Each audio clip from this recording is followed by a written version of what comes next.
Ang Pilipinas ay isang kapuluan na binubuo ng mahigit sa 7,000 mga isla sa Timog Silangang Asya. Ang pinakamalaking mga isla ay Luzon sa hilaga, Visayas sa gitnang bahagi, at Mindanao sa timog. Ang iba pang mga pangunahing pulo ay Palawan, Mindoro, at Panay.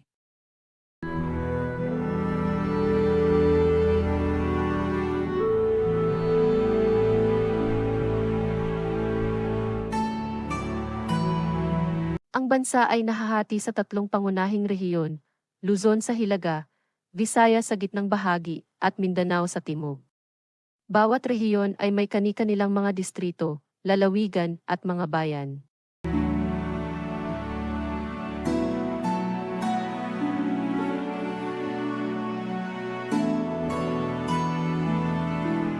Ang Pilipinas ay may magandang mga likas na yaman tulad ng mga magagandang beaches, bundok, kagubatan, at mga lawa. Mayroon din itong mahalagang mga ekosistema tulad ng mga coral reef, kagubatan, at iba pang mga hayop at halaman na katutubo sa bansa.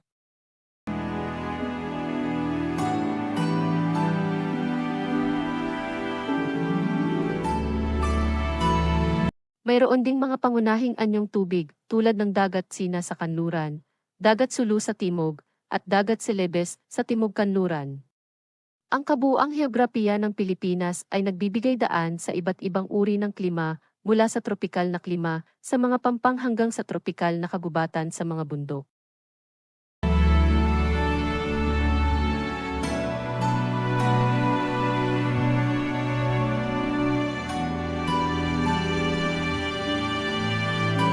Ang heograpiya ng Pilipinas ay may malaking impluensya sa kultura, ekonomiya, at kasaysayan nito. Ang pagiging isang arkipelago ay nagdala ng mga kultura at impluensya mula sa iba't ibang bahagi ng mundo, kaya't ang Pilipinas ay mayaman sa iba't ibang mga kultura at tradisyon.